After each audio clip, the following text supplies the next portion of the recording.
Dolphin. Correct ang klase ko, ha? Okay, next. Ano po ang alam na anima? Kangaroo.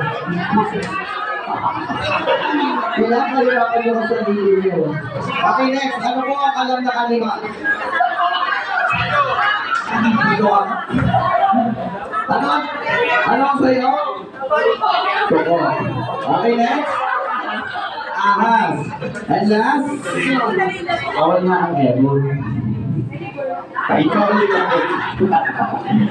Okay, ano ang alam? Okay, bibigyan ko kayo ng ano? Pig or horse?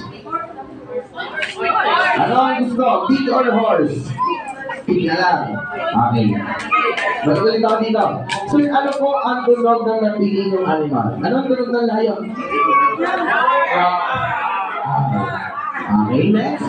Okay tayo. Ano ang tunog ng dolphin?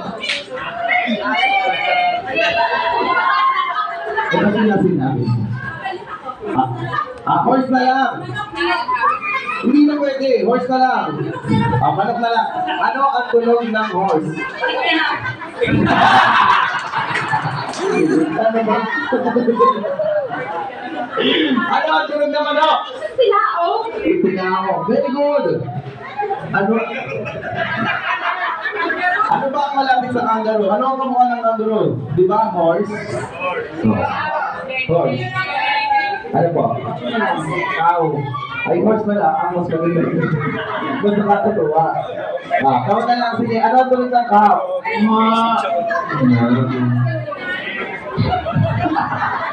Ano ang tunog ng tubo? Okay, next. Ano po ang tunog ng iyo na pili? Ano ba? And last, ano po ang tunog ng pig? Mali. Hindi ka na ng tunog ng pig. Ano ang tunog ng pig? Sino ang may alam? Ano ang tunog ng pig mo? Paano ba yan? Ganun din yun. Ano ang tunog ng pig? Okay.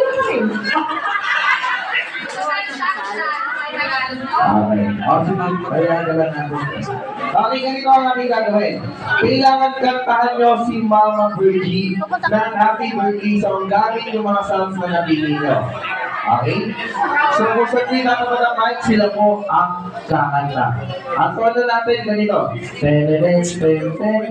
Yes, it properly. Ulit. Hanggang hindi ko inaalis ang mic, kailangan nakanta tayo. Okay, ready? Go! Hindi naman ganyan tumawang ang lahat. Okay, ulit.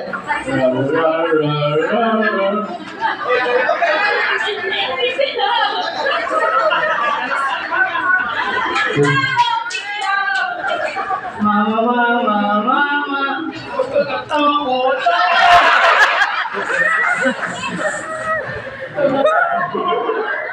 Hindi na natapos yung happy birthday. Nandun lagi sa umpisa. Okay.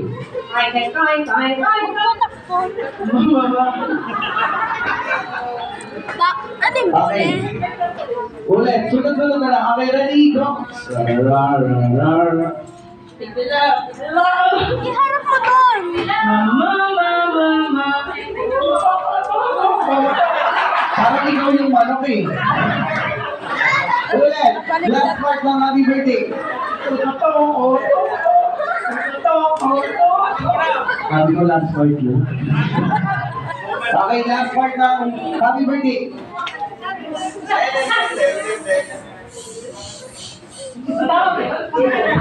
Tama na yan. Ayan, palakpakan natin ang aming mga nagpapalinig naman.